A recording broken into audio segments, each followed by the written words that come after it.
here in Liverpool with the Labour Party. 1 year on from Keir Starmer's landslide election victory, how's it going? Don't ask. The Prime Minister arrived yesterday on the back of dire poll ratings. It's a make-or-break week for his leadership.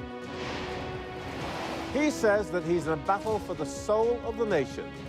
We've got an exclusive poll that says that half his troops want him gone before the next election. The Labour leader's fighting back, though. Look at the real enemy, he says. Grubby, toxic, divisive. The gloves are coming off. For the government, we'll be joined by Housing Secretary Steve Reid. We'll bring you that exclusive interview with Unite General Secretary Sharon Graham in full, as she delivers a stark warning for Sir Keir Starmer and Rachel Reeves.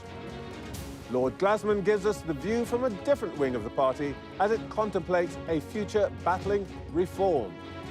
And a famous son of Liverpool joined us here live, the Children's Laureate Frank Cottrell-Boyce. Plus, with us throughout the show, Labour peer and broadcaster Ayesha Baroness Hazarika, Politico executive editor and host of Politics at Sam and Anne's, Anne McElvoy, and author and broadcaster Iain Dale.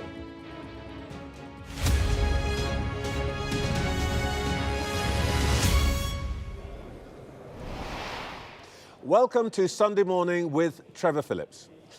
There's an old Westminster story which has a veteran MP showing a newbie around the House of Commons. Pointing to the other party's benches, he says, "Those are your opponents. You need to keep an eye on them. But the real danger comes from your enemies. And they," he says, pointing to the new member's own side, "are the ones who sit behind you." I suspect that story was doing the round in number 10 this week after the Mayor of Manchester, Andy Burnham, made it clear that if Labour found itself short of a leader, he was ready to answer the call. It's almost as though he was anticipating the poll of party members by the website Labour List exclusively for this programme. It shows more than half want a new leader to fight the next general election. Asked how Keir Starmer's governed in the last 15 months, nearly two-thirds said badly. A similar share of members say the party is heading in the wrong direction, and just a quarter say it's going the right way. So most members think Keir Starmer's doing a rotten job and want to replace him. The Prime Minister's having none of it. Rather curtly, he said to the King of the North, there is no vacancy at number 10. And this weekend, he turned his verbal fire on Nigel Farage, calling him toxic and grubby, and declared him the real enemy. Unusually, he even said the fight against reform is bigger than the Labour Party. You can understand why he's worried. Two polls this week have put reform way ahead, one even predicting an overall majority.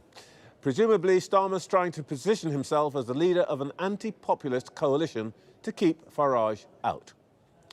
Well, here's the problem. Right now, around a third of voters think Nigel Farage is the best option available. Telling them that their man is poisonous, divisive and a borderline racist comes perilously close to telling the voters you need to win over that they are that too. Brave strategy. We'll see. Well, let's start by speaking to the Housing Secretary, Steve Reid, who is with me now. Good morning, Steve. Morning, Trevor. Good to be here. In this poll, more than half of your members say that the Prime Minister should stand down as Labour leader before the next election. Are you confident that he will lead you into the next election? Absolutely. And I'm very proud of the job that Keir Starmer is doing. You know, he's been written off many, many times over his career. I think I was on your show the morning after the Hartlepool by-election, and people said then Keir Starmer could not win a general election for Labour. He picked this party up off the floor and he led us to a landslide victory in the general election last year. That victory gives us an obligation to focus on changing the things that matter most to the British people, not to talking to ourselves, and we're already making strides forward with that. I'll just give you one example of it. So in 10 months with this government, wages have gone up faster than in 10 years with the Conservatives. When the top issue facing the country is the cost of living, putting more money in people's pockets is the right thing to do. But It takes time for that to really feel different to people. So we have to stay on course and not divert on the basis of one poll or another. Well, when you say one poll or another, and I certainly wouldn't have the temerity to forecast, but we're talking about your own members. 53% of Labour members want the leader to move aside.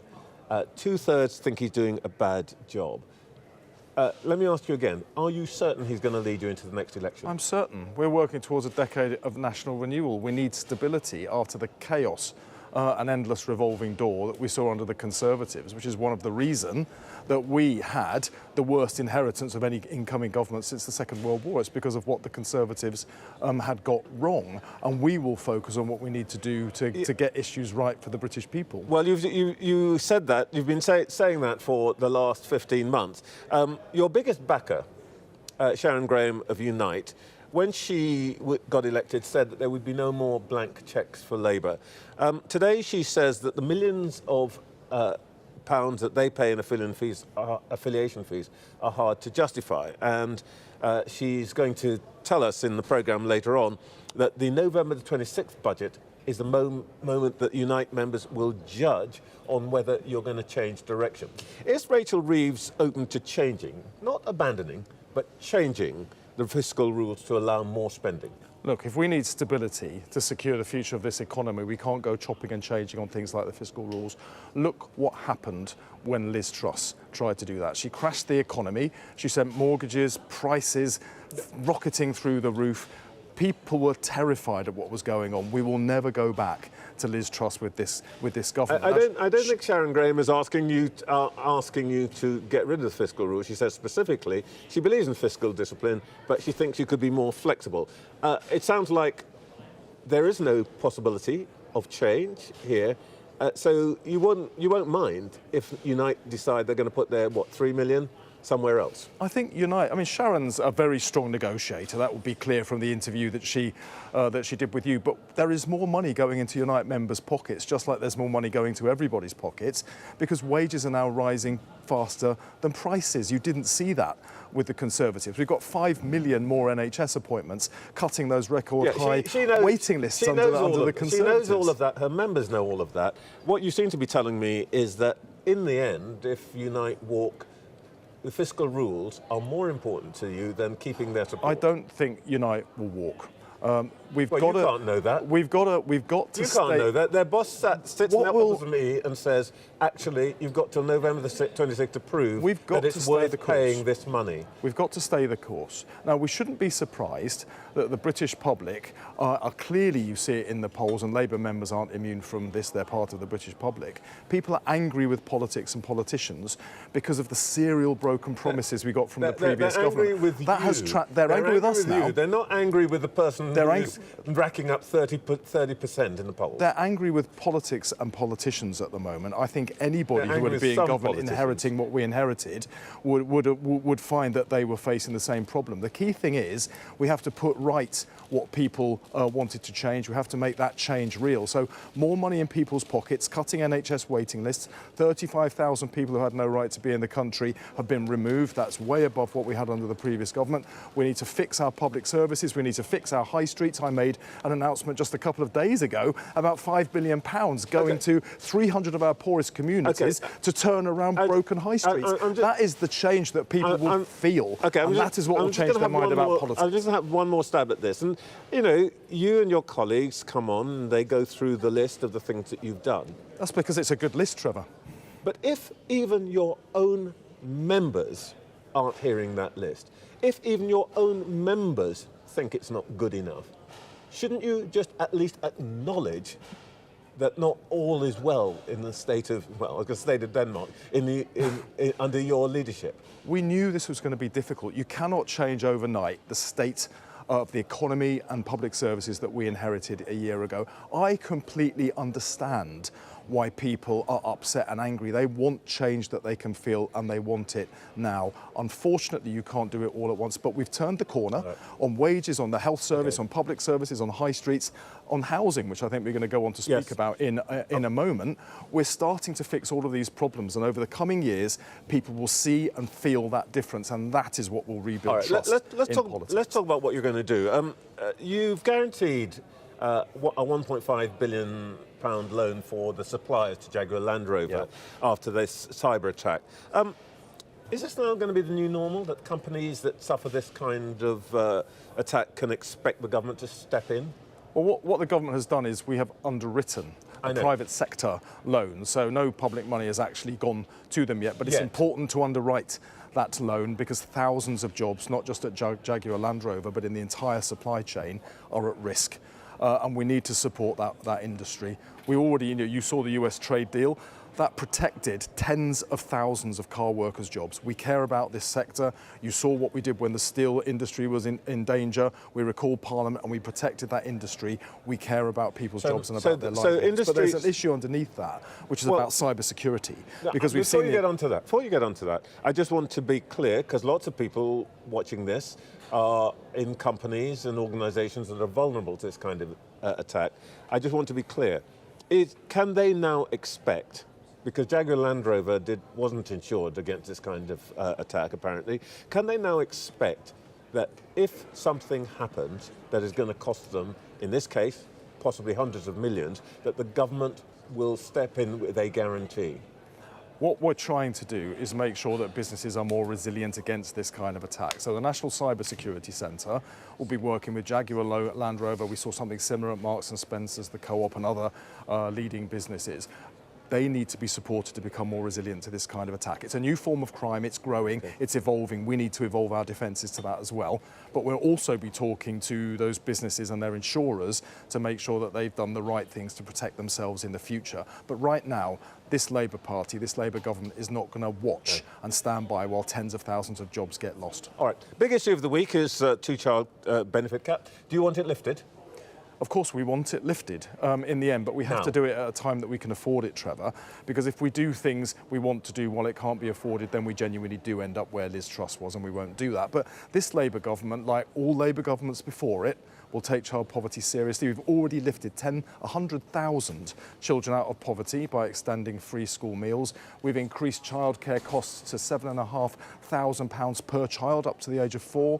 That is a massive boost to household incomes. So can we expect on November the 26th the Chancellor to tell us that the time has come to lift the two-child? Well, I'd be in big trouble if I sat here this morning and wrote Rachel Reeves' budget for her. We will. But you like that to happen, we will take. You guys keep hinting. You keep hinting on this. It'll happen when we can afford to do it, because doing anything else would jeopardise the economy, and that damages poorer families as well as all other families. OK, two MPs, John McDonnell and Apsana Begum, who had the whip withdrawn because they rebelled on the two-child benefit cap, have had it restored. Is that a signal that there's a deal? It's not a signal about anything at all. It's just that they'd served their time of suspension and now readmitted to the party, and that's the right thing to do. But we'll always take action on child poverty. All right. The other big issue that Prime Minister's signalled is that employees are going to have to carry digital IDs by the end of this Parliament. The question I think that is in many people's minds is, would an employer who hires illegal immigrants now and lawfully has to ascertain their status, why would he or she do anything different just because the ID is digital? If they're breaking the law now, why is this going to stop them breaking the law? Well, because it's much easier for the authorities to see who an employer is employing when the entire system is digitised. So if you've got, one of those, I don't know, car wash things that you see on some high streets, and it doesn't look like they're employing anybody, and yet on the data that will be coming from this, and yet there are people going in there and getting their cars washed, the authorities know that is a business. Okay, so we can expect to see some of the sort of raids that Mr. Trump has visited on Americans. Well, what we'll be doing, snatch squads charging into nail bars and because you raised it's been on your show plenty of times, and I know because I've knocked on enough doors, that illegal immigration into this country is a real problem for the British people. They want it resolved. One of the things we can do, digital ID, on your phone, we all carry digital devices now, means that we can make it harder for people coming illegally into the country to get work. We can stop those businesses that are employing them and in some cases exploiting them from continuing to do that without being discovered. It's another barrier in the way of illegal immigration into this country, and we need to tackle the priorities of the British people. That's the top one. I just want to ask you about two quick things. One is youth mobility scheme. There's hints now that it's being negotiated with the EU. Is that true? Well, you know from the reset that there are conversations going on with the EU about youth mobility, but this isn't permanent immigration. This would be a limited number of young people under 30 coming in for a fixed period of time, and then they would be required to leave. But it's on the table. Contrary to what Yvette Cooper and others kept telling me last year, that this wouldn't be on the table at all. It's now. Well, we already know from the reset that this is something that the government is looking at, but it isn't permanent immigration. It would never be permanent immigration. Well, we have to wait and see. We have to wait and see. I'm not involved myself. I'm focused on building 1.5 million homes, not on that particular issue. Well, let's talk about the homes very briefly, if we may. By the way. You promised 1.5 million new homes. Yep. 300,000 a year, 75,000 a quarter. I looked it up. In the quarter to June, you completed not 75,000, but 35,000. 19% down on the same quarter last year. How are you ever going to get to that target? Why not just admit you're not going to make it? Start's actually a 29% up, but the planning process is very long and cumbersome. So what you're seeing now, it takes time to put in the application, get the consent, put your spades in the ground and then complete it. It can take a year, year and a half, 2 years. So we're seeing the tail end of what the previous government was failing to do. Okay. We've got new legislation going through Parliament right now. It should be signed off into law, get royal consent in November. That will speed up the planning process. Then I'm working with developers to take down the remaining barriers to getting homes built. We will go ahead and get those homes built up and down the country. We're also announcing today that we accept the recommendations of the New Towns Task Force, and this government will start building a new generation of new towns, something we've not seen since the end of the Second World War. All right. I'd love to talk to you more about that, but of course, the big news is really what the Prime Minister's saying.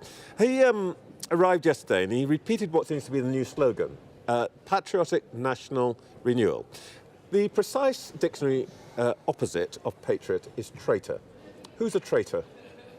Well, what we're facing, I'm not going to pick your language and use it. No, that's the Prime Minister's language. There's patriotic a choice. National renewal. There's a choice. Patriots, which is you, who are the traitors? I agree, I am a patriot, but what we're facing, the choice we're facing is division and decline with Nigel Farage, You see, or national renewal with the Labour Party. You can't just toss these words into the air. Yes, I can. And then when... did you just say Nigel Farage? No, it's division and decline with Nigel Farage. I'm asking, you can't just toss these words into the air, and then when I ask you, well, who is the traitor, say, oh no, we're not. But I'm not the kind of person that would bandy language like that. The Prime Minister is. I'm using the Prime Minister's If you look what Nigel Farage did recently, he went to the United States, sat in front of the United States Congress and begged them to put sanctions on British workers. That's not very patriotic, is it? It's far from patriotic. Is it treasonous? It's certainly not patriotic. I think your viewers can take their own view about what he was doing, but somebody who goes to another country and calls for sanction on British workers is not somebody who is patriotic. Somebody who says they want to privatise the NHS and make people to go and pay to see their GP, well, the public will have a view about whether that's the man they want to be Prime Minister and go ahead and do that. But for me, that isn't very patriotic. Well, I noticed that you don't want to call him a traitor, but anyway, let's talk about the Prime Minister's battle for the soul of the country. He paints that as a noble cause, and he then says, like you're saying, Nigel Farage, toxic, divisive. Nigel Farage says this is a defining struggle for the nation, the Prime Minister's own word again. So does this mean that when you say something is divisive and there's a struggle, when you're saying it, it's noble and unifying, and when someone else offers their opinion in almost exactly the same words, that it's wicked and toxic? Well, look, let me tell you what he's about, because I was on a TV show with him just a few weeks ago. You're using the same words, but you're saying he is toxic, but you're lovely and unifying. I was on a show with him a few weeks ago, and he was asked a question. His answer was, I don't know, I've got no idea, I don't know what I'm going to do. We've got a plan that is actually going to change this country. I'm announcing our plans to move ahead with a generation of new towns to build the homes people in this country want. Nigel Farage is against it all. He's going to privatise the National Health Service. He wants sanctions on the British economy. That man's not patriotic, and that man's got no ideas at all. This is the party that's renewing our country and has a plan for change. OK, let me ask you this. Does the Prime Minister get it that every time he says reform is toxic, Nigel Farage is grubby, poisonous and all of that. The former Labour voters who are currently expressing a preference for Nigel Farage hear that what the Prime Minister is saying is that their beliefs too are toxic and poisonous, and maybe they're a bit grubby too. Is that the way to win back the people that you've lost? I think what the Prime Minister was saying, that it is toxic to seek to divide the country. And it is toxic to seek to divide. I understand what voters might hear. But what the Prime Minister was saying is it's toxic to seek to divide the country. It's toxic to just allow the decline we saw under the previous government to continue. Patriotic national renewal is about fixing our national health service, building the homes people want to live in, putting more money in people's pockets, as we've done for 10 months with the biggest wage increases people have seen in a decade. Steve, so that is the change people want to see. That's what they're going to get with Labour. Steve Reid, thank you for your time Thank this you, morning. Trevor. My Enjoy pleasure. the conference. Thank you so much. A busy morning here in Liverpool, lots still to come. Shortly, we'll hear from one of the party's biggest backers, Unite's General Secretary Sharon Graham, who warns that her union may soon reconsider its links with Labour. Plus, from another big wing of the party, so-called Blue Labour, we'll speak live to Labour peer Lord Glasman. And with the two-child benefit cap, what are the challenges facing today's children? We'll be joined live by author and children's laureate Frank Cottrell-Boyce. And with a jam-packed agenda here at Liverpool Conference, who better to have with you than our Politics at Sam and Anne's podcast, preparing you for the day ahead in politics at the crack of dawn.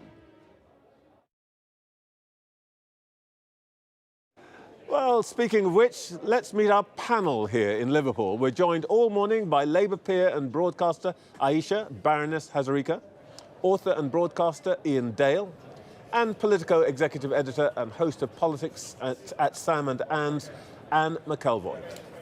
Ayesha, what did you make of what Steve Reid had to say in the context of really gloomy poll ratings for Labour? Well, look, there's no way to sort of sugarcoat the pill. It's a very, very difficult climate going into this sort of conference. And also, it's worth remembering last year's conference was very difficult as well. That was meant to miserable last year. That was meant to be the kind of celebratory. I mean, look, I think Steve does make some good points, which is, look, there's important policy work that people like he's focused on. I think house building is very important. I think these new towns are a good thing. But the backdrop is very febrile. You know, I had dinner last night with a number of MPs, and there's a lot going on for them at the moment. They're looking at the polls, these very, very difficult two polls that have just come out in the last couple of weeks. But these polls aren't a surprise to them. They have spent, probably for a lot of new MPs, the first long summer in their constituencies. So they've been hearing this on the doorstep. They know about the threat of reform because they are experiencing it on a day-to-day basis. On the other hand, they don't love the fact that there seems to be kind of talk of a sort of leadership challenge in the backdrop, because that's sort of not in the DNA of the Labour Party. They feel that that's not helping things at the moment. But there's a lot of anxiety at the moment, and I think Keir Starmer is going to have to do two things. He's going to have to try and kind of calm nerves in Liverpool with his own party, but he's got to break out into how the public are feeling about Labour right now, which is very difficult. And the threat from reform to Labour is well trailed. We can see what's happening in the polls. It is surprising, I guess, certainly to me, to see that more than half of people within the Labour Party, Labour activists, members polled, think that the Prime Minister should give it up before the next election. Yeah, I mean, it could be a bit of a sort of panicky doldrums. You know, we are still in any foreseeable cycle a long way from the next election. I always feel it's just worth bearing that in mind, that, you know, we're taking the temperature when it's hitting boiling quite early in the cycle, but there's no doubt about it. But that in itself is quite a thing, isn't it? A year in. That is really the point, isn't it? Is that it's seen to have gone. So usually it takes longer for things to get this bad, you know, if you're in the political cycle. You heard there from Steve Reid, but you've heard very punctually from the Prime Minister. There's a desire, I think, to take the fight to reform, because I think what they feel is that they didn't get anywhere by trying to ignore it and just saying this is noises off. And now you're seeing this very frontal language. You were pressing Steve Reid to repeat it or intensify it there. I think, but that uncertainty is how far do you go then? Do you turn this into a conference, which is really saying this is, my name's Keir Starmer and I've come to fight reform, who are not at this conference, and in a way then get a bit of extra energy from the fact that the Prime Minister of the country seems to think the most important thing is to fight them. So this is a very difficult line for them to walk. I think it would, to pick up on Ayesha's points about what people are feeling, I hear from MPs, I hear from people in constituencies all the time. I think the Keir question looms large over this conference, which is he a panic? Is this a panic, in which case this is very bad, or does he have a plan? And now he's got in a new cabinet and done his reshuffle. We'll see a more settled state. The trouble is, week after week, every time we're promised a restart, the week then turns out to be great for us broadcasters, bad for the party, bad for the government. Turns out to be just as crazy as the week before. I'm trying to remember how many resets there have been. I think there have been at least 4 in the last year. Iain, you're used to monitoring a party in turmoil. How serious do you reckon this is? And actually, the other thing that's interesting is, what do you think Mr Farage is thinking now? Well, I think the challenge is very stark, because if you went round to us and said, what does Keir Starmer stand for? I don't think any of us could articulate that, mainly because he can't articulate that. And that's a problem for any politician, particularly when they're Prime Minister. Everyone knew what Margaret Thatcher stood for. Everyone knew what Tony Blair stood for. People just don't know what Keir Starmer stands for. And it's all very well to fight reform, and obviously you can understand he wants to do that. He sees them as the main opposition to Labour now. 3 years out from election, I'm not sure whether that's true, because anything can happen. But you don't fight Nigel Farage by aping Nigel Farage. You look at the little videos that the Labour Party is doing at the moment, it's all about patriotism and flags and things like that. Well, does anybody out there really think that the Labour Party is more patriotic than Nigel Farage? I mean, and they can talk about sort of traitors, as you did with Steve Reid there and all the rest of it. But it doesn't wash. That's the problem. And I think the other thing that Labour needs to think very carefully about, I mean, look, there's a huge amount of noise around reform at the moment, understandably so. They've got this huge momentum, but to quote the word momentum, Labour should not... For those who don't follow Labour politics... It's just trauma is kicking in.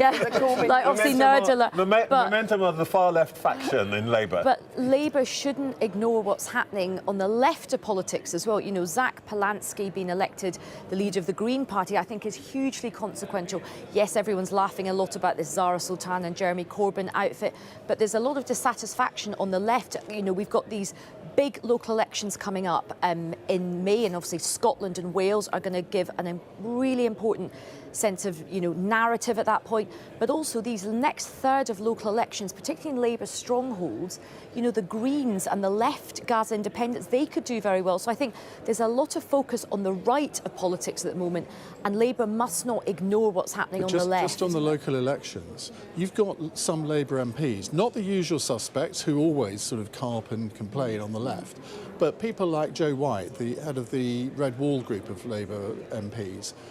She was on the radio the other day, basically using the Michel Barnier phrase, the clock is ticking on Keir Starmer, and he's got until May. Now, when you get her saying that, Stella Creasy saying something similar, MPs actually coming out of the woodwork, it does remind me of Tory crises in the past. And we will hear from Sharon Graham a little later in the programme, a deadline even earlier, November 26th, Budget Day. Yeah. But this is the problem, isn't it? That the various people are now beginning to set, you know, setting these little alarms, you know, which are going to ping off just when Keir Starmer may be hoping that he... Well, I think, to say what does Keir Starmer stand for? I mean, I've had a bash at it. You know, I think he came in, you know, preaching more stability, but also that it would be a long road, but, you know, with Labour you could just... Out. Well, no, hang on, let's just try... I know, let's just try to be a little bit fair about what the government's been trying to do.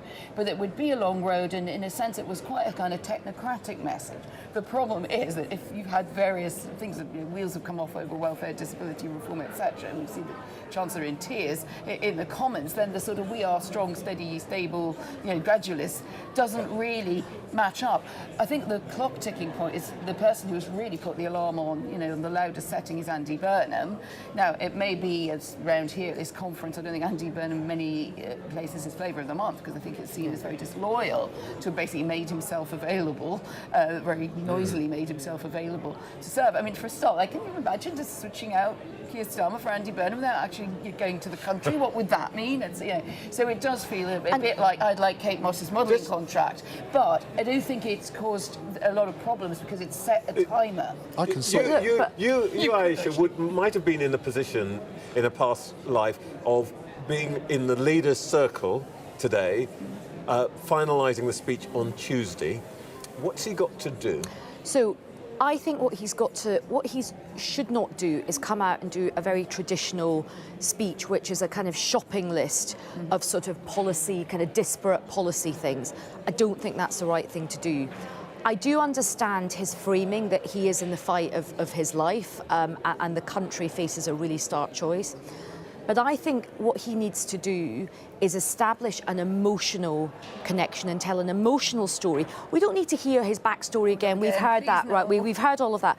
But I think what people want to hear from him is a recognition and an understanding that he has some idea of the concerns, the hopes and the many anxieties that people have about this country. Now, constantly saying to Nigel Farage, you're just talking the country down, it's not quite the right message, because lots of people do have real anxieties. And in the run-up to the last election, Labour was saying, this country is broken, it needs fixing. I think he should come out with a let's fix Britain, and we love this country, that's why we want to fix it. OK, so don't mention the toolmakers. But what about the workers? The Unite Union is one of, if not the biggest backer of the Labour Party. It means that when the union's leader speaks, her words matter, especially when the government's so far behind in the polls and the Prime Minister's leadership is being openly questioned. The union's General Secretary had a stark warning for Labour, that it could cut its links with the party. Sharon Graham said that it needed to make different choices, and soon, saying that the budget is a crucial point. I spoke to her ahead of the conference. Sharon Graham, there seem to be two contests going on this week at the Labour conference, an unofficial one for leader and an official one for deputy leader. Let's start with the official. Unite seems to be saying none of the above to the candidates. Why? Well, look, I think for our members, and remember, I'm talking on behalf of workers, that's my job, that's who I'm here to talk on behalf of. I don't think they're that interested in what's going on in the deputy leader's position for Labour. And for me, what I look at, people are labelled all the time, is what do people stand for, and does that look like what my members are asking? And the answer to that question is no. So we have decided not to recommend, because obviously giving nomination would be to recommend one of the candidates. We decided not to recommend and actually get on with some of the more important stuff in conversations we're having with government about people's jobs. So that's the position we've taken. Is that a coded way of saying that you think that on the record of the Labour leadership in the last 15 months, they've kind of forgotten the workers? Well, I think workers are scratching their heads. I'm scratching my head, let alone anybody else, in terms of what are the choices that Labour are making. This does not feel like Labour. Picking the pocket of pensioners, leaving the super rich totally untouched, having 2 refineries close in less than a year and no plan for jobs. That is what Labour need to focus on now. And if they don't do that, then people are going to start to move away from them in droves. They really need to wake up, smell the coffee and be Labour. Don't be embarrassed to be Labour. They're the Labour government. Do Labour things. So I want to talk about where they might be moving to in a second, but what you're saying is they've made the wrong choices. Well, I think they have made the wrong choices. I think the last 14 months has been the wrong choices. When you look at what's on offer, there is the unofficial contest going on, and King of the North, Andy Burnham, is being touted by some, maybe by Andy himself, maybe not, we don't quite know. Would he do any better? Look, I think the important thing, and it does sort of get around personalities, and people are often talking about, is it Keir, is it Andy? For me, and what my members are really saying, what are the policies? There's no point just changing around the person at the top if actually the policies are remaining the same. They've got some big decisions to make. Look, if you look at Germany, they have changed their fiscal rules, and they have got now £1 trillion in terms of infrastructure and diversification. We've got 50 billion to do the exact same job. They're going to have to do something quite dramatic, quite radical. I mean, it isn't really that radical, but quite radical at the budget in terms of changing course. Because if they don't do that, then people will continue to leave them. That is just the reality. Excuse my French, but you sound pretty hacked off with Labour. Hacked off enough to cut their funding or even to disaffiliate? Well, look, I mean, we are affiliated to Labour by rule. And, you know, when I was elected, I said there'd be no more blank cheques for Labour. Our union used to give £7, £8, £9 million. That doesn't happen anymore. But I have to tell you, it's harder and harder to justify. You don't do things, I'm not hot-headed, you don't do things on impulse, you do things for the right reason in the right way. But I can tell you that my members are scratching their heads and they're asking, how does a Labour government allow 2 oil refineries to shut with absolutely no plan? How have we got a net zero plan that has workers at the end of the queue? Where is the plan for workers? Where is the transition? Where is the money? And so for my members, whether it's public sector workers all the way through to defence, are asking, what is happening here? Now, when that question cannot be answered, when we're effectively saying, look, actually, we cannot answer why we're still affiliated, then absolutely, I think our members will choose to disaffiliate. And that time is getting close. How long has Keir Starmer got before you make that decision? Well, look, I don't think it's about what we're doing. I mean, in a sense, our members will make that decision and we'll have that discussion. But I tell you what I do think. The budget is an absolutely critical point of us knowing where the direction is going to change. If that budget is Samalina and it's tinking around the edges and we come up with a little bit here and a little bit there, but substantively there is not the money to change our society as it needs to be changed. Those fiscal rules need to be changed. Other countries are doing it. We should stop dancing around our handbag and do that. If that budget is essentially nothing, it's insipid, I think we've got a real problem on our hands because without the money to make the change, then nothing is going to change. But I'm not going to use the word ultimatum, but what you are saying to the government is you need to see a change of course or else you, as a union, have to reconsider, if you like, the automatic support that you've always had for Labour. Well, look, we are affiliated to a Labour party and because we want a Labour government. If the Labour Party get into govern and they are no longer Labour, then what are we affiliated to? But that decision is a decision that will be taken by our members. The key thing here that I think is important, there is a moment for change to happen. There is a moment, and it is the budget, because all of this is rooted in where do we get the money to change the society that we're in? How can we stop the gap between the rich and the poor getting wider and wider and wider? People feel that they're on their knees and they're being kicked. That's how people feel. That is the desperation out there. That's what people feel. And we need to make sure that Labour change course in order to help those people up. That's the job they're supposed to do. I want to come to an industrial issue in a moment, but just before that, there is a political alternative emerging on the scene. Mr Nigel Farage tells us that he wants Reform to be the party of workers, and presumably that means he would like a relationship with trade unions. If he were to approach you for talks, to open up a discussion, a conversation, would you talk to him? Well, look, what I'd say, I mean, look, first of all, if I am a representative of workers, anyone that can make sure that what's happening to workers is in a better look, I'd talk to the devil himself. If it meant that I was going to get a better deal for workers, that I could solve what's going on in Lindsay Oil, that I could solve what's going on in Grangemouth. That is what a good trade union leader does. I don't think Nigel Farage is the answer. And on the measure of does he back workers, so far he's left wanting. He did not vote for the Employment Rights Bill. He did not vote for the changes that were going to have a much more level playing field for workers out there, workers getting fired and rehired, workers on 0 hours contracts. The first measure of do you put your hand up, Nigel, and vote for workers where you can do that, he hasn't. And so, therefore, he needs to, look, he comes out with some very, very, look, he's a very good communicator. Nigel Farage is a very, very good communicator, but he comes out with some very simple rhetoric for some very complicated problems. So he'll need to put forward what are his plans. I'd like to know, how are you going to make sure that we've got an industry in Britain? What are you going to do about what's happening to the jobs that are going hand over fist? What are the solutions to those problems? Because that is really what he needs to articulate. All right, Ed Miliband's green policies have caused you some discomfort. Have you reached an accommodation with him yet? No. Just to be absolutely honest with you, I mean, I think that the net zero policy under Labour is an absolute disaster zone. Because what we have on the one side is that, we're stopping licences in the North Sea. We're doing all sorts of different things in terms of what we are no longer doing. But on the other side, we have not put a spade in the ground or money attached to building the industries that are going to replace these industries. 30,000 oil and gas jobs will be gone by 2030. I am sitting there aghast that I've got Grangemouth, a refinery in Scotland that can make green aviation fuel. We have targets for green aviation fuel in this country.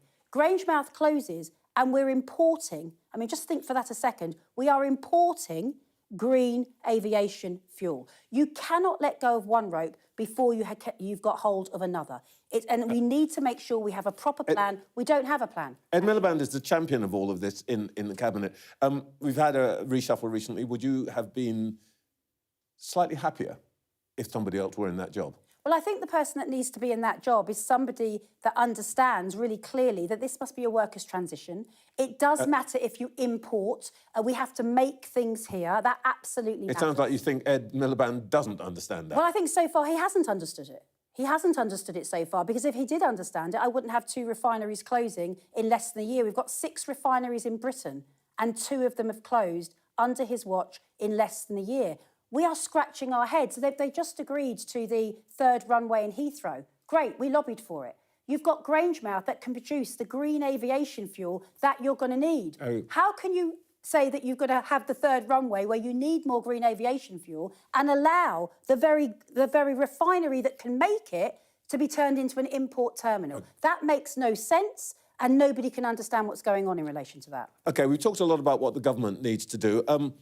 There are people in Birmingham right now who are saying, why isn't Sharon Graham allowing her people to take my bins away?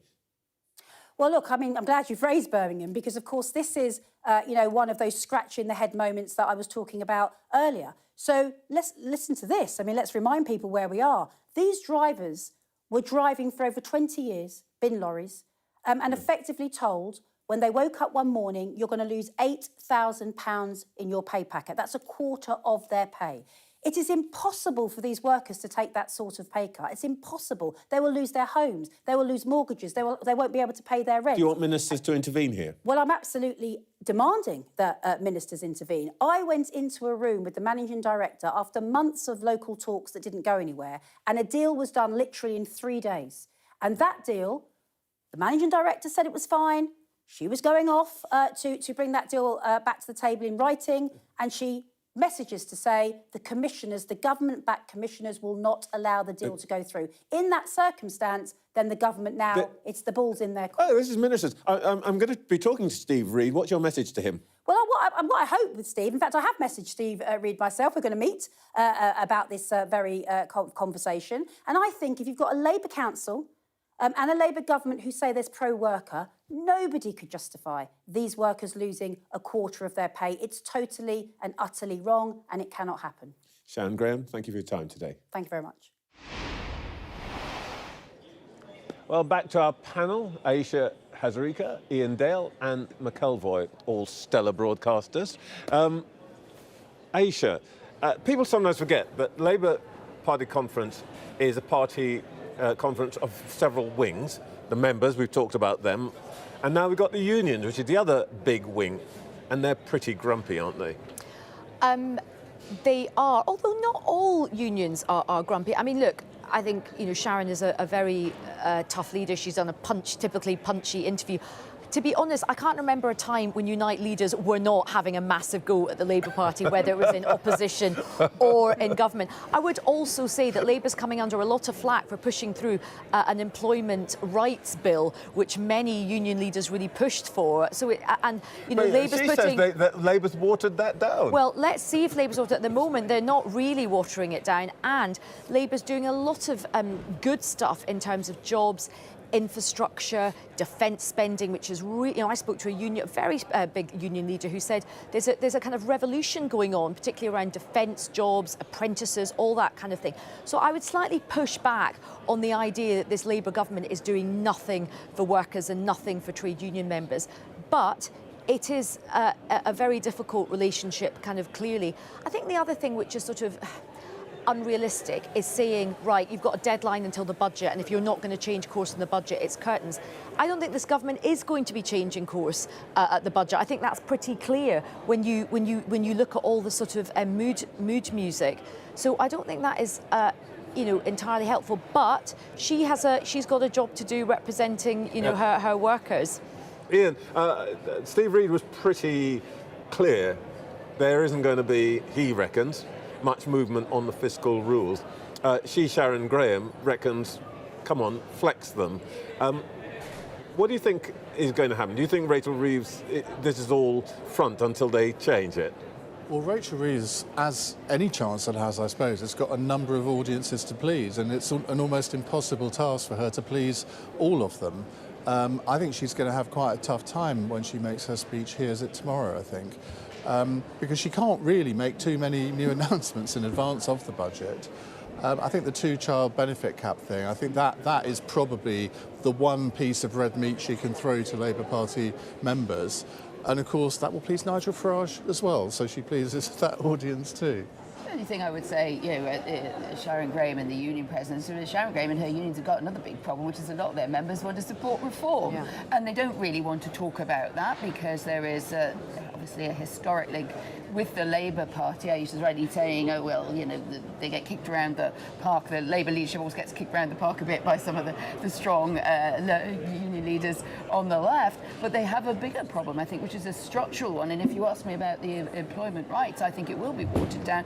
What will happen is the legislation won't be watered down so that they can claim it is there, but the implementation, I think, will be handled in a way where Rachel Reeves wants to show she is more business friendly. That's not what we'll hear at conference, but if you have me back, that's what I think will have happened as we go down the line with this. So, I think there's one thing to say you're holding Keir Starmer's feet to the fire because you're the unions and you're so powerful. Just a counter question, how powerful are they really? Ayesha, we've been hearing a lot about the unofficial leadership contest, Burnham versus Starmer and all that. But there is an actual leadership contest going on, the deputy leadership between the Education Secretary, Bridget Phillipson, and the former Leader of the House of Commons, Lucy Powell. What's going on? Well, I get a little bit irked when loads of people say, oh, it's not an important deputy leadership contest, and I've heard people saying, oh, we should abolish the role of the deputy leader. Well, first of all... What is it about a contest between two women that might make it unimportant?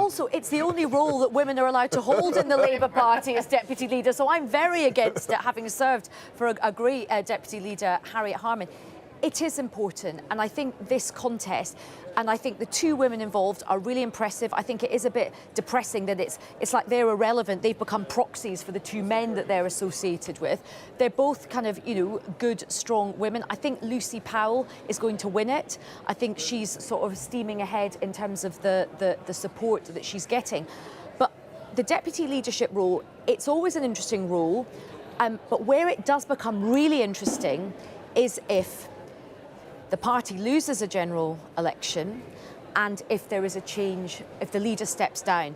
And I remember this from my time in the party, after a party loses an election, if that happens, and we're a long way out and, lots of things can happen in that time, but actually the deputy leader will become the acting leader, and there's lots of rule changes and things like that, the process of how the new leader gets elected. So I quite kind of push back on this, the deputy leader doesn't matter. And at a time when the membership is quite febrile, I think having a strong voice for party members is important.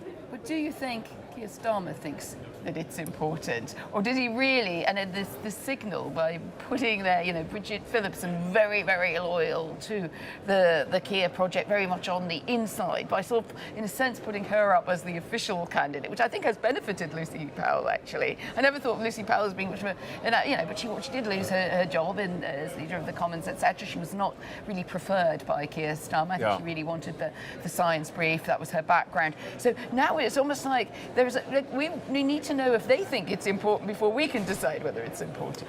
Well, I think they do think it's important because I think behind the scenes there's a lot of work going on because, as I say, this is very nerdy insider Labour politics baseball.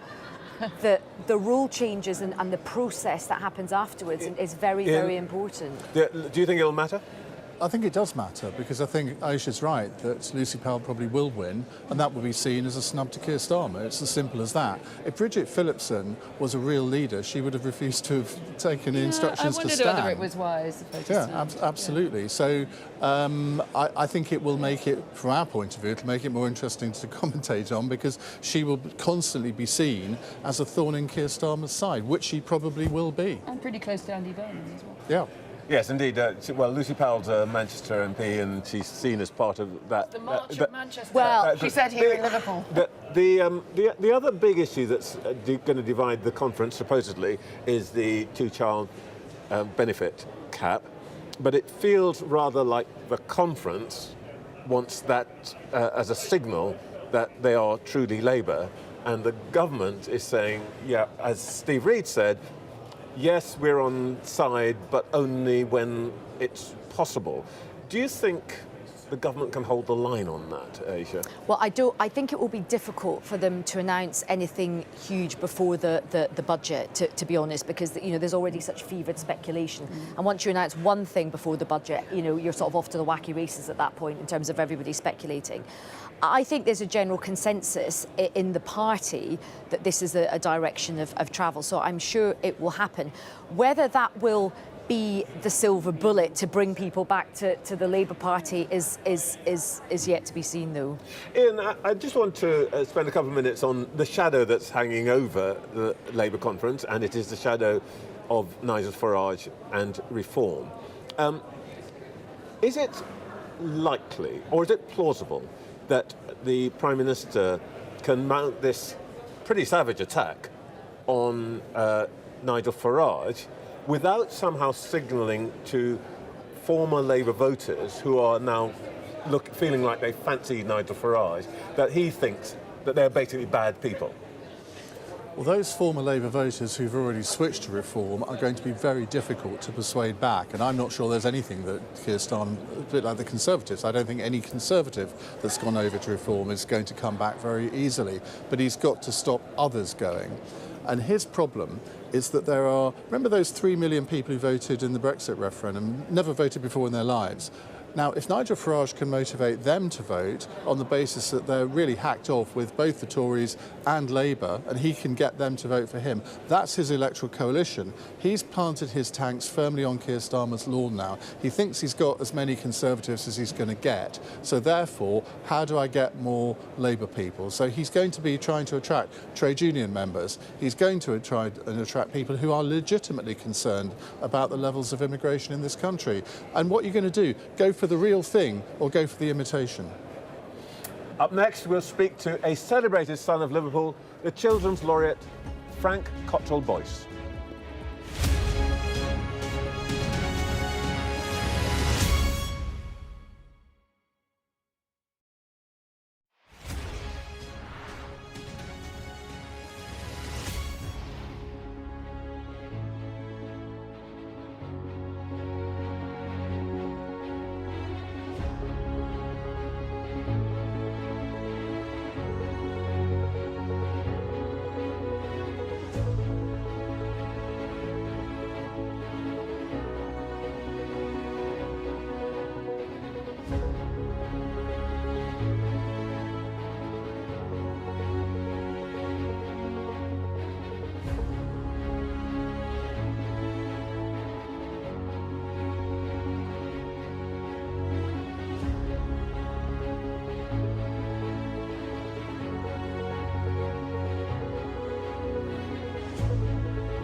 want to start the programme today with a name, a story that I can't get out of my head.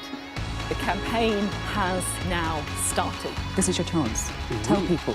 This is the Politics Hub. It's not correct. The tax burden is projected to go up. No, I am talking about No, but I'm not. This is my interview. Look, this is ridiculous. No one does care about us. I'm really interested in that. On the Politics Hub, we like to push the boundaries. He's got the majority. The question is, what is he going to do with it? We arrive. A secret hospital hidden in the Myanmar jungle, treating the victims of this bloody war. This is Myanmar today. Its military rulers don't want the world to see, but we have. I fight for my own future. I fight for my generation's future. This is an actual crime. They don't care for that.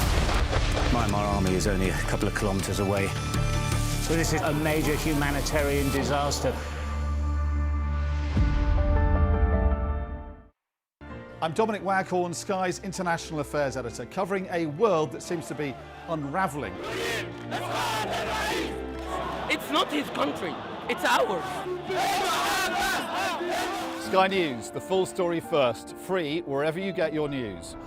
It's half an hour now past the deadline that Hamas issued, and we've now seen a third barrage of rockets coming in.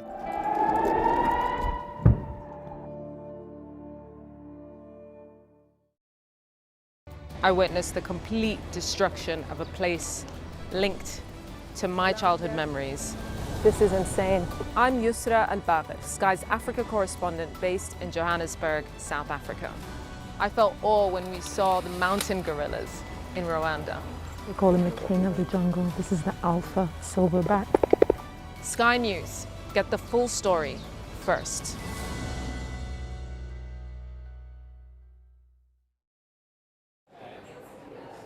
Many of the delegates here, and no small number of MPs and ministers, will be hoping that eventually the government scraps the two-child benefit cap. There's also a lot of expectation for a long-awaited child poverty strategy. So just what is it like for children growing up in the UK at the moment? Someone who writes for them and about them is the Children's Laureate, a son of Liverpool, screenwriter and novelist Frank Cottrell-Boyce, who joins me now. I'm delighted to have you on the show. To see you.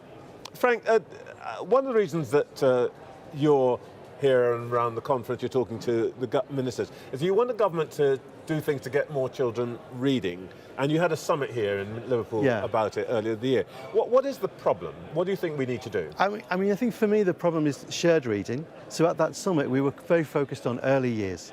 We're very good in this country at getting kids the mechanical skill of reading, but they're not reading for pleasure. So we're teaching them all the tunes but they're not singing. We're teaching them all the steps but they're not dancing. And why is that?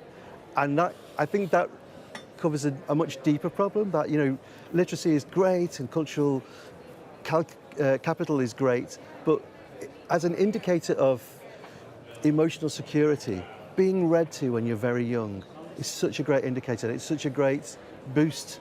You know, shared pleasure creates shared trust. Shared trust creates confidence and resilience, and going forward, you know, we know that we're in a kind of happiness depression among our children, where there's a shortage of happiness. We have this tool in our hands that we've had since the Ice Age to build the apparatus of happiness inside our children, and we're beginning to use it less and less, and I find that really worrying. I noticed that. I was really struck by one thing in the report where you said that we've created a generation of children who are amongst the most proficient readers in the world, but reading enjoyment is a different picture. Only 29% of 10-year-olds in England, compared with 42% around the world, say they like reading very much. Yeah. I mean, if your first experience of a book is being read to under a duvet by your mum or someone who really loves you, then you're at a completely different stage from someone whose first experience of a book is being given this object in school and being asked to decode it. And that's why we had that, that's why Book Trust has started that reading rights campaign, because your first right, is to be read too. In shared reading, it's the sharing that's important. It's not really the content, it's the act of sharing, that giving of attention, that hug. Are you getting much response out of the politicians on this? We've had meetings and that's really good. I think the thing is, it's not going to be a top-down solution. We've seen really amazing practice across the board, from health visitors, midwives, people in nurseries, all kinds of different early years settings. I think it has to be a grown from the roots. So we've got this City of Stories project, whereby you put people in touch with each other, they share that practice. The driver of children's policy in government is extra childcare, which is basically a policy that's designed to free up more adults for productivity. If that's your main thing, the least you can do is make sure that people involved in childcare understand how to share a book. It's not about mechanically reading a book, it's using that book as a script for play. The book in early years isn't the meal, it's the menu, it's the recipe. You play with it. You link this issue to reading to the issue of child poverty. There's a major debate going to go on here about this two-child cap on benefits. Where do you stand on it? I think the last 15 or 16 years have been an assault on children, sometimes by politicians. Austerity, children bore the brunt of austerity. The Sure Starts were all closed down. But the pandemic, we made sure our children bore the brunt of that. They were the ones who were kind of locked down. All these things that children have really had a very bad time the last 14 or 15 years. It is within the gift of government to change that, and it is within the duty of government to change that. They are our future. It's such a pat thing to say they are our future, but if you're a dad, you know that that future is coming at you very quickly. Childhood is really fleeting. These kids who don't vote, well, they will be voting in about 3 weeks, So you'd probably be for lifting the cap and making sure that, I suppose, larger families also have money. They'll give them the space to do all those things. 100%. It's kind of a suicidal thing not to care about the children. Children are the priority. I just genuinely think that they've been so neglected, and we do need to turn the tide.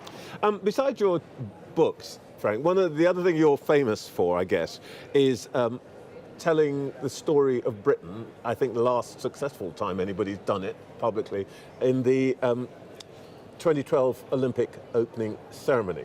Now, we're hearing a lot in the last couple of days about, I'm giving you the phrase here, patriotic national renewal. Do you get what that means? I think it's an assault on the English language. Whoever did it doesn't really get that one of the great beauties of our nation is its language, and they've decided to trash it. Right, okay. I'll pass that on to the Prime Minister. But do you think that, the idea, I suppose, that the Prime Minister has is that patriotism is a good thing, and he has a version of it which involves the flag and this and that and the other, and he thinks that some other people are corrupting it. Do you think this matters? Do you think that we are understanding patriotism in the right way, or is something going wrong here? Well, evidently something's going wrong. If the flag has the flag of your nation has sort of become an aggressive act, then something is, that's the Ulsterisation of England, isn't it? And with family in Northern Ireland, I know what that means. That's not how a flag should make you feel. So something clearly has gone wrong. There's a difference between patriotism and nationalism, isn't there? Indeed, yes. And nationalism is a dodgy thing, and patriotism can be beautiful. Yeah, De Gaulle said patriotism is love for your own people. Nationalism is when you put hate for others first. Yeah, and you define your nation against others, which is a kind of insecure, that's a kind of bullying thing, isn't it? You can't love your nation and be a nationalist, I think. If you love your nation, you feel cool about your nation and relaxed about your nation. Frank, I could talk to you all day, but unfortunately we've got to move on. Thank you very much for your time this morning. It's such a joy to be here, thank you.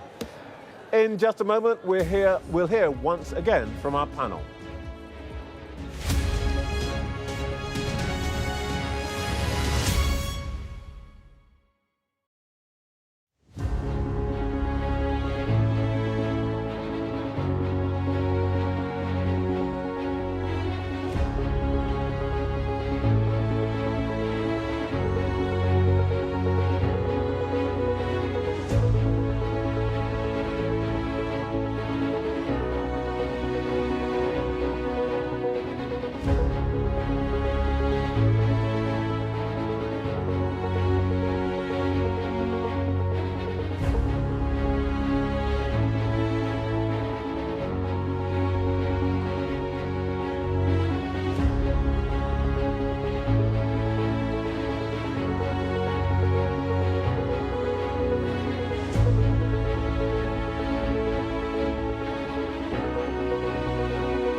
want to start the programme today with a name, a story that I can't get out of my head. The campaign has now started. This is your chance. Tell people. This is the Politics Hub. It's not correct. The tax burden is projected to go up. No, I am talking about but I'm not. This is my interview. Look, this is ridiculous. No one does care about us. I'm really interested in that. On the Politics Hub, we like to push the boundaries. He's got the majority. The question is, what is he going to do with it?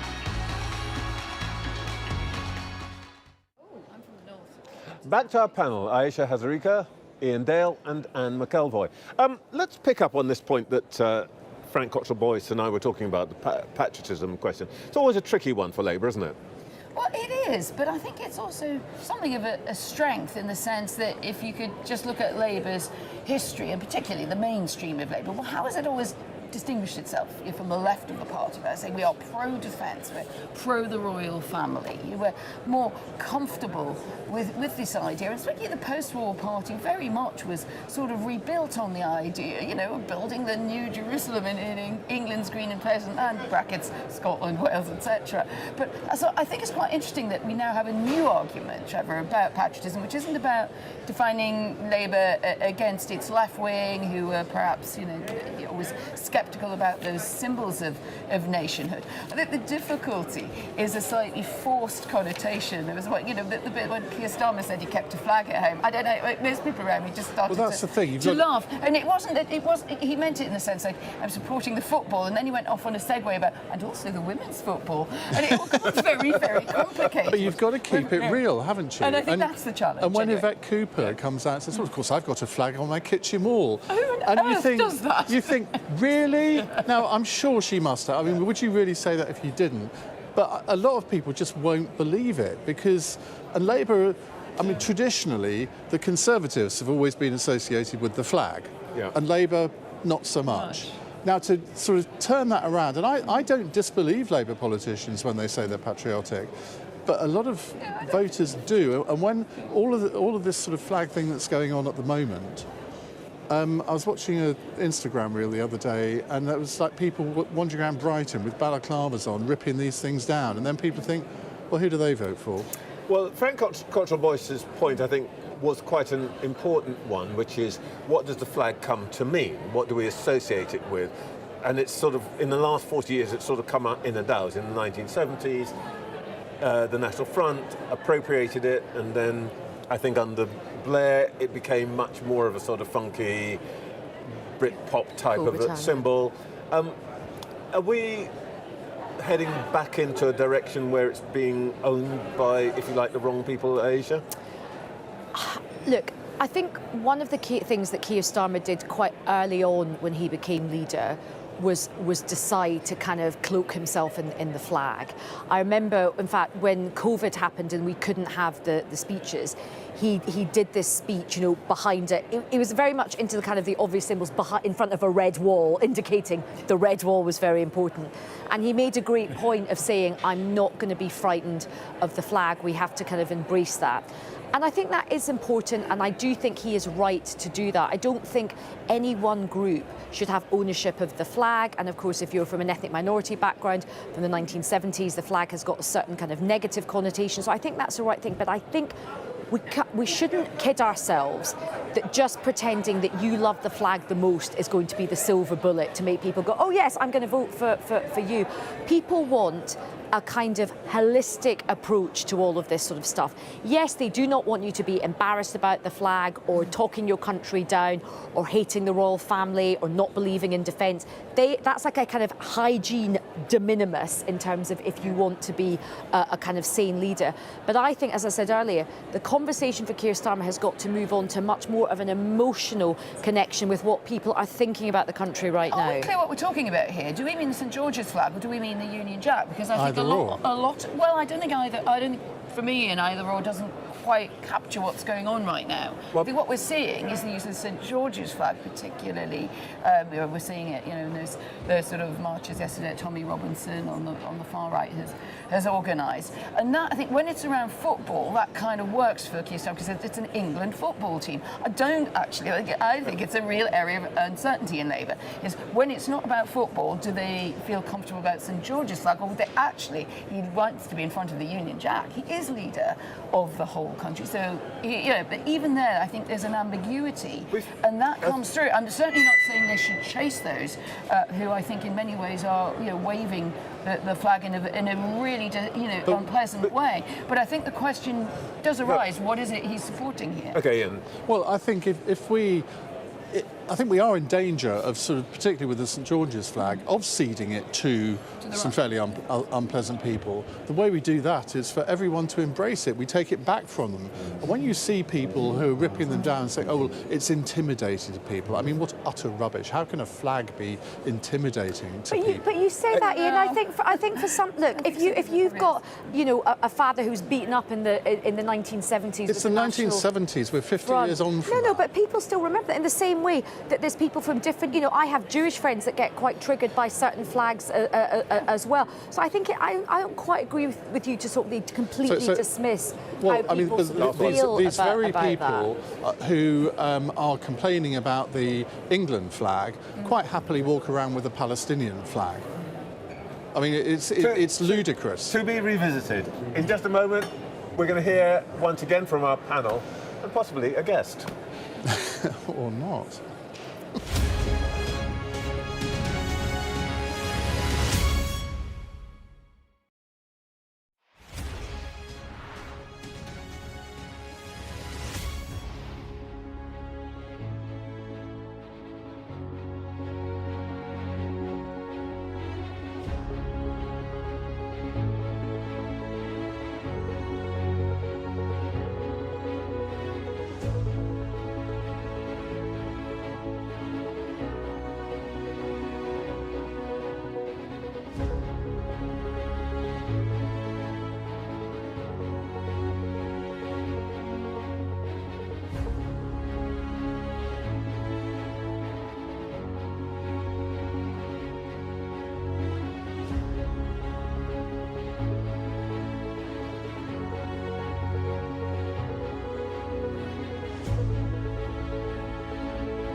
I witnessed the complete destruction of a place linked to my childhood memories. This is insane. I'm Yusra Al-Bagher, Sky's Africa correspondent based in Johannesburg, South Africa. I felt awe when we saw the mountain gorillas in Rwanda. We call him the king of the jungle. This is the alpha silverback. Sky News, get the full story first.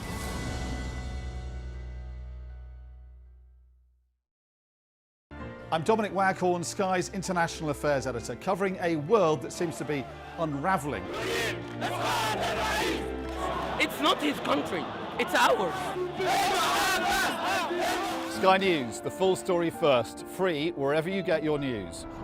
It's half an hour now past the deadline that Hamas issued, and we've now seen a third barrage of rockets coming in.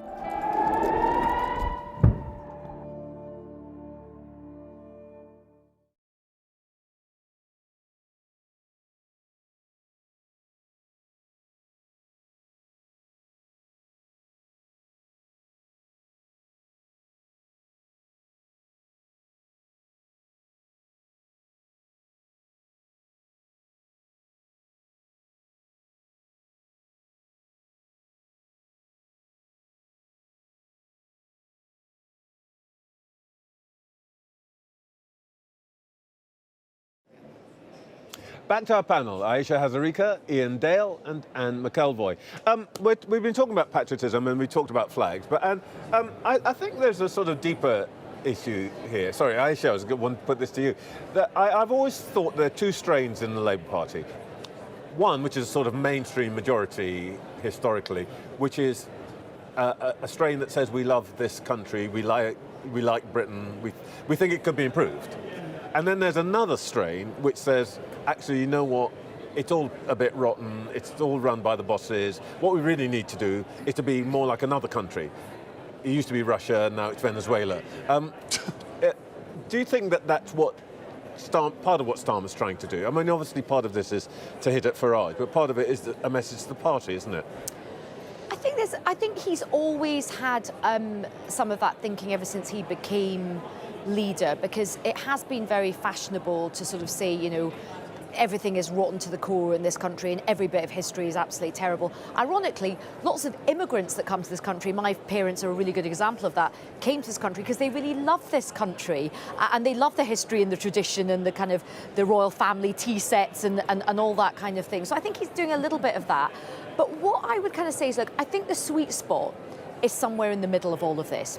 You can both absolutely love your country and want to do best for it and not feel embarrassed, but you can also be cognizant of the many challenges facing this country, whether it's, you know, rampant antisocial behaviour, seeing your shops getting shoplifted all the time, you know, whether it's, you know, immigration, whatever. So I think that's the sweet spot that Labour have got to think about. All right, I'm going to come back to you, Anne and Iain, in a moment, but I can now speak to an important person in this debate, the Labour peer Lord Glasman, best known as the founder and moving spirit of so-called Blue Labour. Good morning, Maurice. Good morning, Trevor. I'm basking in the Liverpool sunshine. You look lovely there, golden. I want to come to the patriotic business in a second, but I just want to put to you something which we've revealed this morning. That is an exclusive Labour list poll that says that 53% of Labour members think that Keir Starmer should stand down before the next election. Do you agree with them? I really don't agree with them. I think that this obsession with, you know, the individuals, what Labour's got to do, what the Prime Minister's got to do, is adjust to the new realities of this time. And I don't see any of the other candidates having a clue. When you say any of the other candidates, you're talking about Andy Burnham. Are you saying he hasn't got a clue? Andy Burnham, Angela Rayner, they're all still thinking that we're living in, like, you know, that Prince album, Dancing Like It's 1999. This is a very, very different era. It's the end of globalisation. It's the emergence of state, of industry. There's a war. We've got to build up our armed forces. Of all of them, the Prime Minister seems to have the best idea of which direction to go in. He says that Labour is embarking this week on a battle for the soul of the country. What do you think he means by that? Well, what I think he means by that is, first of all, that Labour's lost the battle for the soul of the country. This year has seen I think the election was a lukewarm election. I think that as the year has passed, there's increasing almost disdain for the government, particularly from the working class. So he's got an incredible job to do in order to restore trust and hope in actual politics and government. Do you understand what he is trying to say when he talks about a patriotic renewal? I do really understand what he's trying to say. I mean, I was listening to the previous speaker.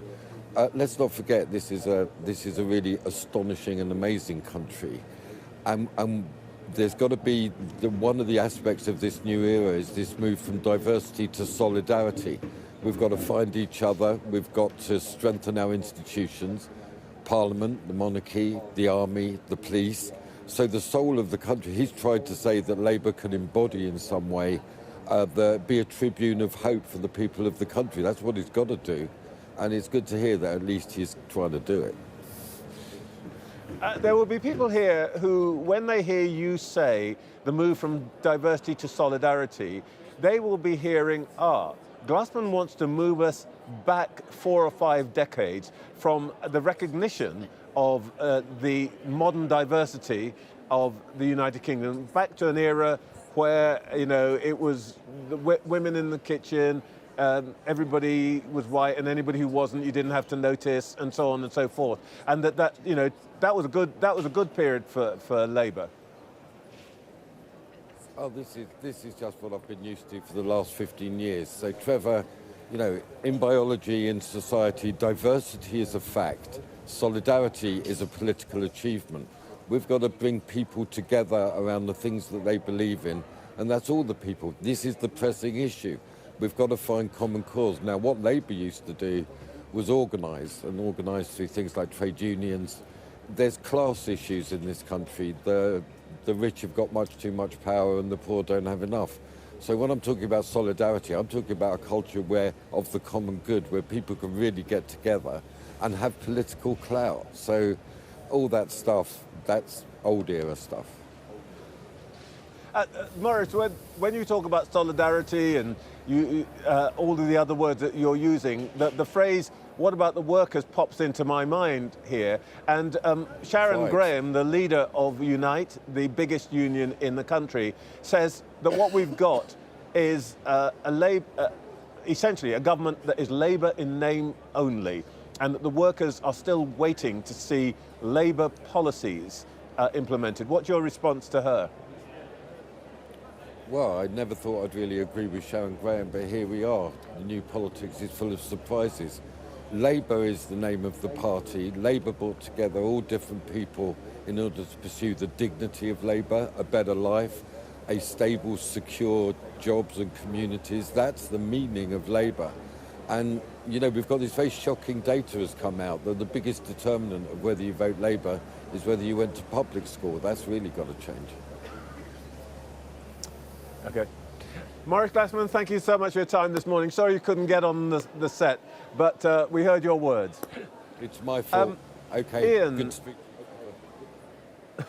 Thank you, Maurice. Iain, that's the point that Maurice Glasman made at the end there is quite an interesting one. The poll that he referred to essentially said that if you divide the electorate into state school graduates and those who went to fee-paying schools, Reform is ahead amongst those who went through state schools, but the Labour Party, surprisingly, wins by 2 to 1 amongst those who went to private schools. Does it make sense to you? Well, it's, are we talking about metropolitan elites here again? Because that kind of feeds into that narrative, doesn't it? It doesn't particularly surprise me. I mean, I went to a state school. I'm not supporting Reform. But you're a very unusual person. Nor am I supporting Labour, strangely enough. No, it's an interesting snippet, but I'm not sure what it really tells us about the wider political debate. I think it tells us something about the wider debate. I also went to state school in the north. You know, I've got my Bridget Phillips and cards ready to play. Northeast state school woman. Hey, I should really be running. But I think there is something there that probably what it's saying, and it's obviously slightly, you know, as you say, it's a snippet. It's not intended to be a full picture. But if you're doing quite well in life, you can sort of afford to be Labour. I think this has been something that's powered Labour, being able to get that middle class, highly educated in this sense, people who be very fortunate in their background, to get them. But the problem is then when Reform starts to pick up everybody else, a lot of everybody else, I should say, that is a problem for Labour. So you can't just say, like, you know, you can afford to be Labour because you're well educated, you're probably reasonably well off. That is a real weak flank for the Labour Party. Ayesha, 30 seconds. When we meet again next year, will Keir Starmer still be making the leader's speech? Yes, I think he absolutely will, because people forget, look, things are difficult at the moment. In the history of our country, and we've had, I think, 58 Prime Ministers, we've only had 7 Labour Prime Ministers, and of those, only 5 have actually won an election. Keir Starmer is one of those people, and I think that's what people will need to focus on. Thank you all. That's it from us this week. I'll be back next Sunday. See you then.